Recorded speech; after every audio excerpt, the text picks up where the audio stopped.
데살로니가전서 4장 9절 말씀 다 같이 한 목소리로 받들어 읽도록 하겠습니다. 형제 사랑에 관하여는 너희에게 쓸 것이 없음은 너희들 자신이 하나님의 가르치심을 받아 서로 사랑함이라. 아멘. 하나님의 가르치심을 받는 것은 바로 하나님의 능력을 힘입어 성령의 능력을 힘입어 승리하는 법을 배우는 것입니다. 바로 예수 그리스도의 그 승리를 우리가 누리는 법을 배우는 것입니다. 그렇기 때문에 예수님을 따라감으로써 어떻게 우리가 예수님의 그 승리의 영광, 우리를 위해서 다 이루신 그 구속의 영광에 참여하는지를 배우는 것입니다. 그래서 이 하나님을 가르침을 받는다는 것은 그래서 하나님께 가까이 나아가는 것이죠. 그래서 예수님을 따라간다는 따라서 하나님께 가까이 나아가는 것이고, 하나님께 가까이 나아간다는 것은 하나님을 향해서 올라가는 것입니다. 하나님을 향해서 올라가면은 바로 모든 죄와 사망의 악한 권세를 초월해서 이길 수 있는 능력의 자리로 올라가는 것입니다. 하나님께서는 가장 높은 곳에 계시기 때문에 바로 이 영적인 차원에서 제일 높은 곳에 계시기 때문에 하나님께 가까이 간다는 것은 하나님을 향해서 올라가는 것이죠. 그리고 그렇게 하나님을 향해서 올라가게 되면은 우리가 바로 모든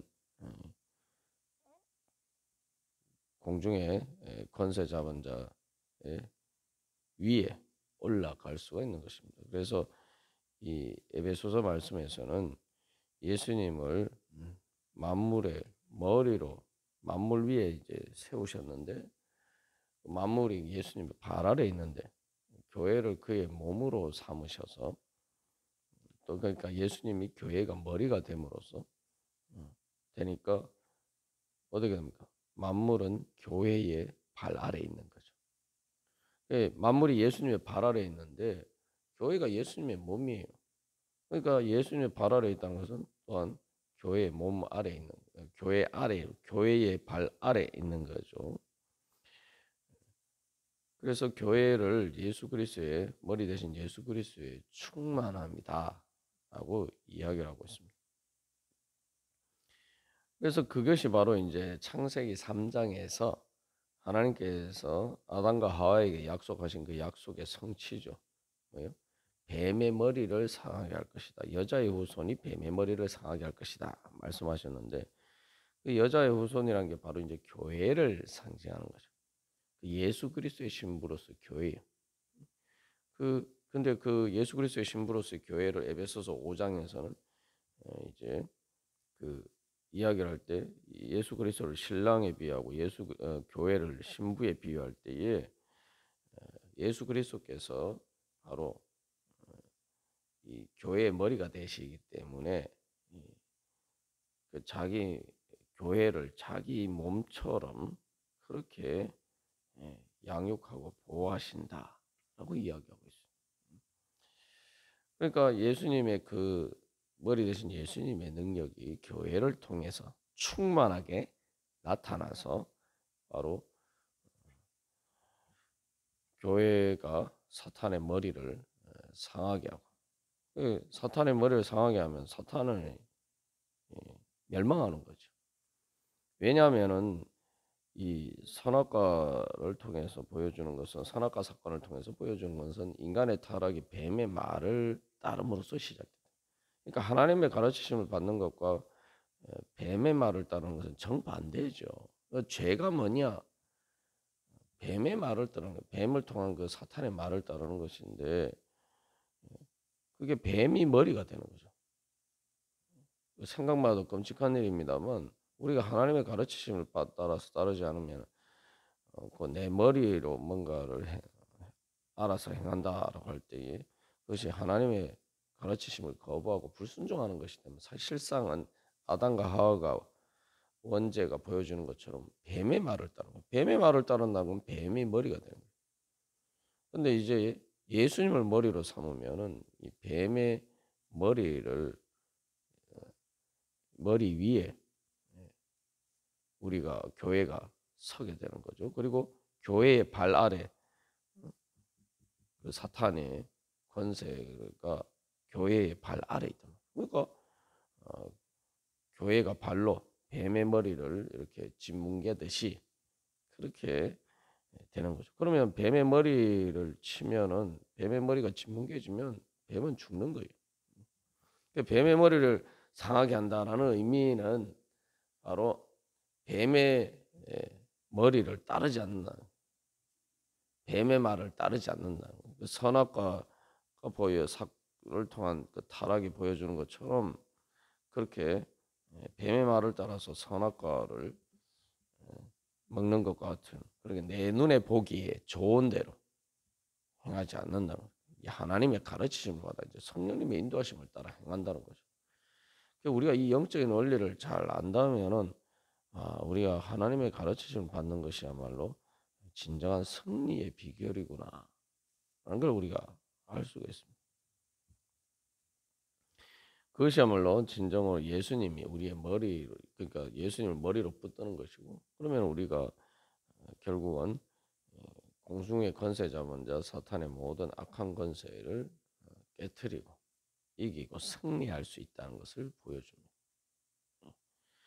그래서 그렇게 우리가 사탄의 악한 권세를 초월하게 되면은, 죄와 사망의 권세를 초월하게 되면은 더 이상 우리에게 장애물처럼 보였던 것이 더 이상 장애물이 아니게 되죠. 우리가 이제 뭐 사실은 사방이 꽉 막혔다 이런 상황에 처해 있지만, 그러나 사방이 꽉 막혔어도 날 수 있으면은 그 사방에 꽉 막힌 그 성벽과 같은 장애물은 더 이상 장애물이 아니게 됩니다. 그냥 자유롭게 날아서 넘어갈 수가 있는 거죠. 우리가 독수리 날개침이 있는 것처럼 여 하나님을 앙망하면서 주님을 향해서 올라가게 되면, 성령의 바람을 통해서 주님을 향해서 올라가게 되면은 바로 그렇게 우리가 초월하게 되고, 그러면은 우리를 가로막던 장애물처럼, 우리가 도저히 넘을 수 없는 장애물처럼 보이는 것들은 더 이상 장애물이 아니게 됩니다. 그래서 우리가 이제 영적으로 성장하면은, 그래서 그렇게 우리가 승리할 수 있는 거죠. 그래서 영적인 성장이란 게 이제 우리가 보통 세상에서도 사람들이 어린아이들이 성장한다는 게 뭡니까? 어린아이 뭐 몸도 성장해야 되지만 그 성장 과정에 제일 중요한 게 뭡니까? 어린아이들이 자라면서 성인이 될 때까지 계속 뭘 합니까? 교육을 받죠. 계속 가르침을 받아요. 그래 계속 성장해요.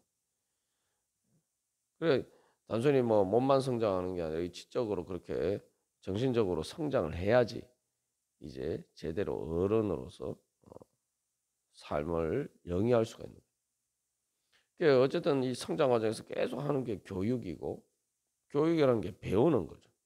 계속 가르침을 받는 거예요. 우리가 하나님의 가르침을 받음으로써 계속 성장을 해야 돼요. 그렇게 영적으로 성장하면은 그만큼 우리가 장애물들을 쉽게 넘을 수가 있어요. 예를 들면은 뭐 이제 2살, 3살 된 애 보고 뭐 더하기 빼기 하라. 진짜 어려운 문제죠. 그러나 초등학교 이제 고학년만 돼도 뭐 더하기 빼기가 어렵진 않죠. 그다음에 이제 성장 과정에 따라서 이제 어려웠던 것들이 이제 점점 쉬워집니다. 교육이라는 게 바로 그런 거죠.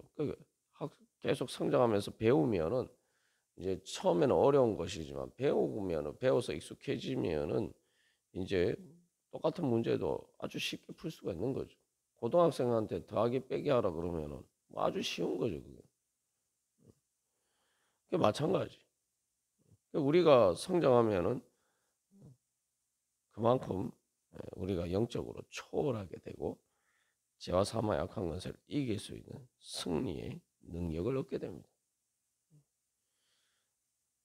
승리의 비결을 배운다는 게 그냥 말 그대로 그냥 주님의 가르치심을 받아서 우리가 영적으로 성장하면은 거룩하게 되고 또 성화되면은 그만큼 능력이 자연스럽게 생기는 거예요. 그래서 예를 들면 뭐 30cm 정도 되는 장애물이 있다. 그 갓난아기 보고 그거 넘으라고 하면은 정말 어려운 문제죠. 더군다나 만약에 기는 애들한테는 그 정도만 해도 말 그대로 어른으로 치면은 키보다 높은 담벽을 만나는 거, 장벽을 만나는 것과 같단 말이죠. 그러나 아이가 크면은 뭐 초등학생 정도만 돼도 30cm 정도 잡으면은 장애물은 조금 불편할 수는 있지만 이 별로 이렇게 말 그대로 큰 대단한 장애물이 아니죠. 어른이 되면 더더군다나 더욱더 쉬워지죠. 그게 바로 그것입니다. 그래서 그렇게 이제 장애물이 점점 낮아져요. 그래서 이게 이제 실제로 보면은 이스라엘 백성들이 가데스 바네에서 두 가지 전혀 다른 반응을 보이죠. 가나안 땅에 있는 을 정탐하고 왔을 때에 그 가나안 땅의 거인 족속을 보고 열정 땅꾼은 우리가 비교해 보니까 우리가 메뚜기 같았다 이렇게 이야기를 하고 여호수아 갈렙은 반대로 이야기해요. 그들은 우리의 밥이다. 그들은 우리의 먹이다. 뭐 이렇게 이야기하는 거예요. 쉽게 말하면은 여호수아 갈렙이 보기에는 그들이 거인 족속이라고 하지만 육신의 눈에 보기에는 거인 족속이지만 하나님께서 함께 하시니까 그러한 거인 족속도 자기들의 발 아래에 있는 발 밑에 그냥 벌레와 같은 존재라는 거죠. 전혀 다르게 이야기해요. 정반대로 이야기하고 있어요. 그 이유가 뭡니까? 열정 땅꾼과 열정 땅꾼의 선동을 따른 이스라엘 백성들은 영적으로 그만큼 성장하지 않았기 때문에 하나님을 바라보지 않았기 때문에 크신 하나님을 바라보지 않았기 때문에 그러나 여호수아 갈렙은 그 크신 하나님을 바라봤기 때문에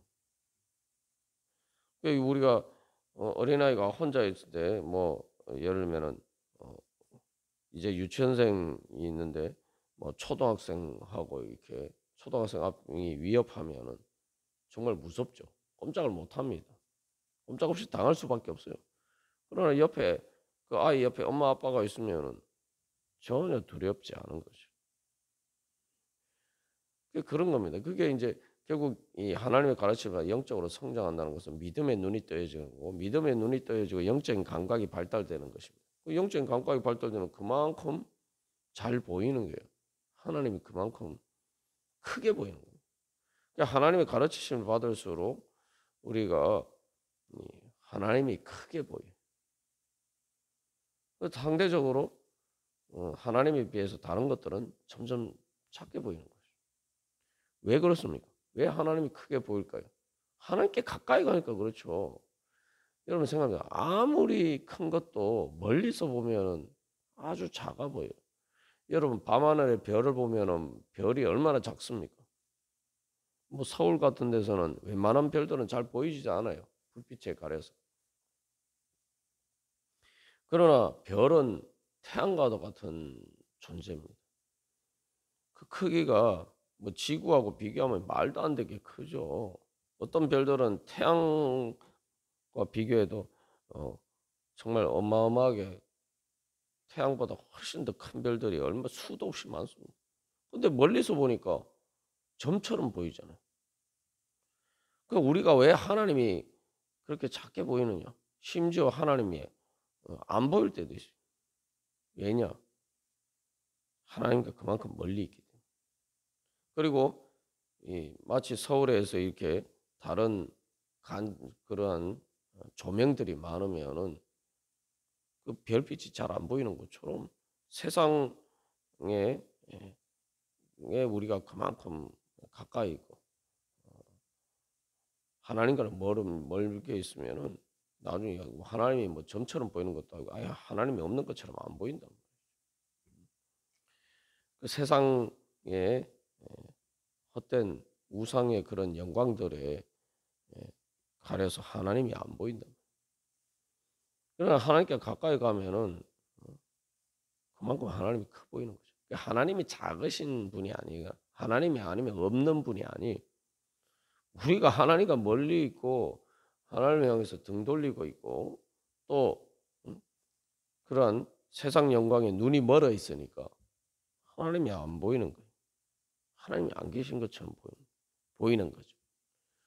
그러니까 우리가 이제 그러나 하나님의 가르치심을 받아서 난 것은 말 그대로 하나님을 아는 지식을 배워가는 거죠.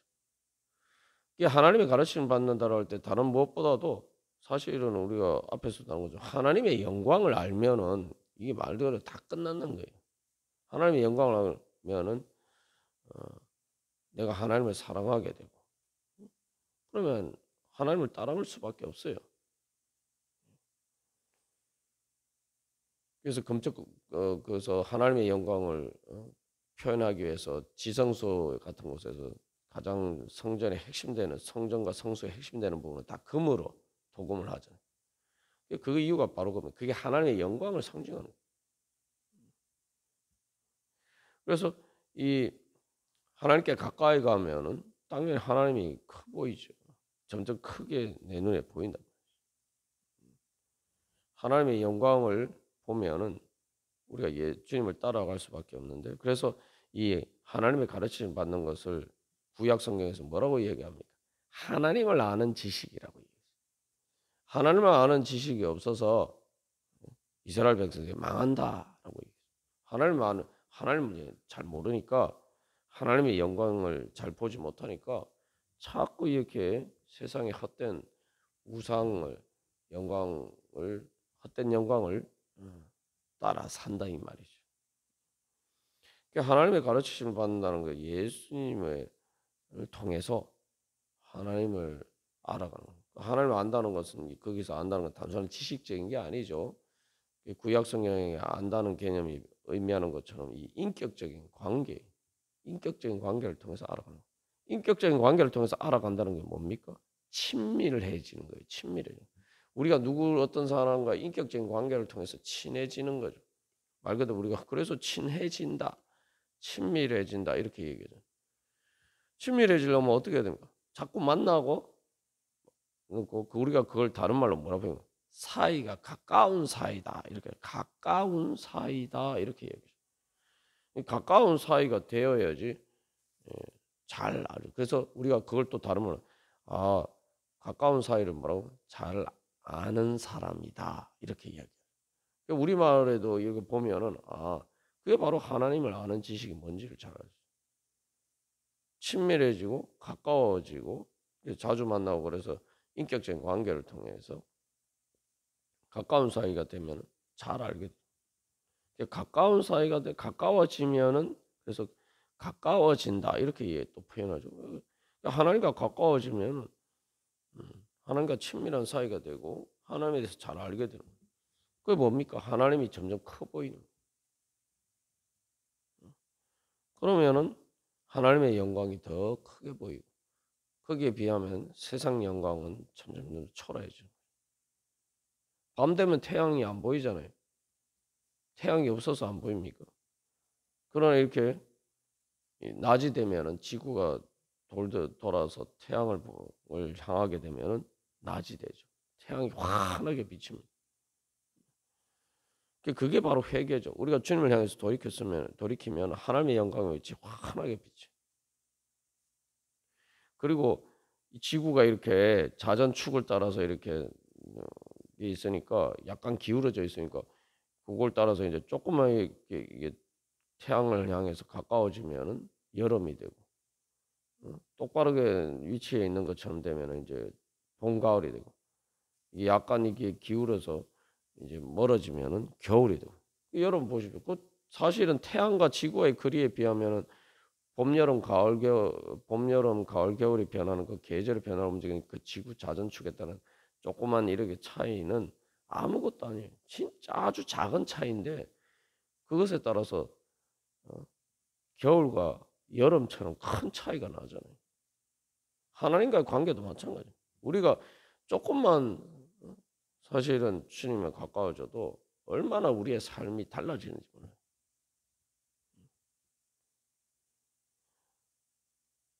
그 여호수아 갈렙과 열정당군의 차이가 바로 거기서 나는 거죠.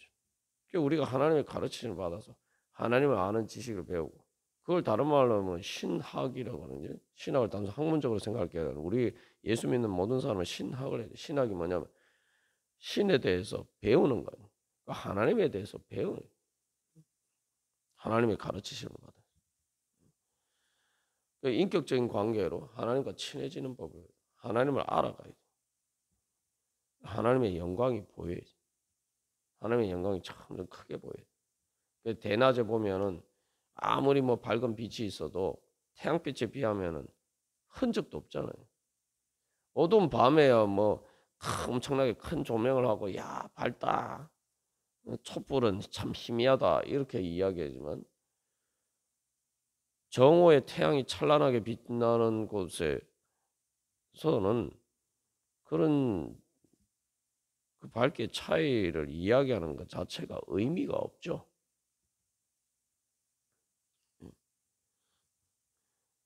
세상 영광, 우리가 하나님의 영광을 제대로 보게 되면은 말 그대로 회개하고 주님을 향해서 조금만 돌이켜 주님께 조금만 가까이 나가도 나가고 하나님의 영광에 비춰보면은 세상 영광은 아무것도 아닌 거예요.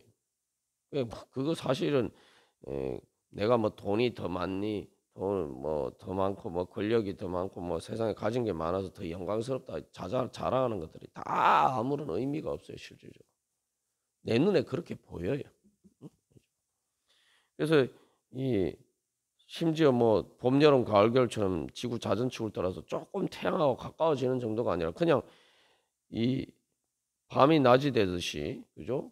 지구가 이렇게 도니까 밤일 때하고 가장 어두운 밤일 때하고 낮일 때하고 지구 지름만큼 태양하고 거리 차이가 있는 거예요.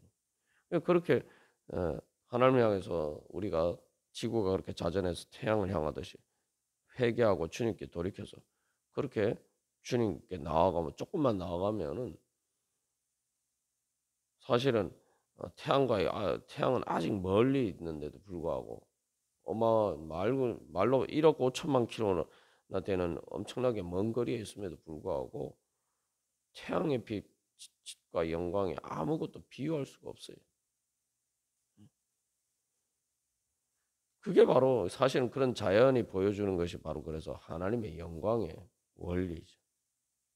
하나님의 영적인 원리를 다 이렇게 보여. 왜냐하면 똑같은 영이신 하나님이 만드신 것이기 때문에 같은 원리를 보여주고 있죠. 우리가 그래서 다시 한번 깨달아 알고 내가 하나님께 가까이 나가야 되겠구나. 그래서 태양과의 거리에 대해서 비유를 들었습니다만 하나님과 가까워지면 삶이 달라지는 거예요. 겨울과 같은 그런 앙상하고 모든 것들이 생명이 없이 죽은 것처럼 보이는 그런 광야와 같은 삶이지만 주님께 조금만 가까이 나가면은 봄이 와고 또 여름이 되어서 잎이 무성하고 만물이 생명이 충만한 것처럼 우리가 그렇게 바뀌는 거예요. 그래서 겨울은 사실은 보면은 자연 풍광만 보면은 환경이 사실은 광야하고 별 차이가 없어요. 그러나 봄이 오고면은 세상이 바뀝니다. 세상이 아름답게 바뀌고 그렇죠. 사막이 백합화처럼 피어나게 됩니다. 이유가 뭐죠? 태양과 그만큼 가까워져서. 사실은 전체 그 지구와 태양의 거리에 비하면 아주 조금 가까워진 건데 극히 미세한 부분이 가까워졌음에도 불구하고 그렇게 바뀌는 거예요. 우리도 마찬가지예요. 우리가 그래서 오늘도 그렇게 주님 앞에 그래서 무엇보다도 주님 앞에 가까이 나아가는 법, 주님 앞에 주님과 가까워지는 법. 그래서 하나님의 영광을 알고 하나님이 얼마나 좋으신 분인지 아는 거.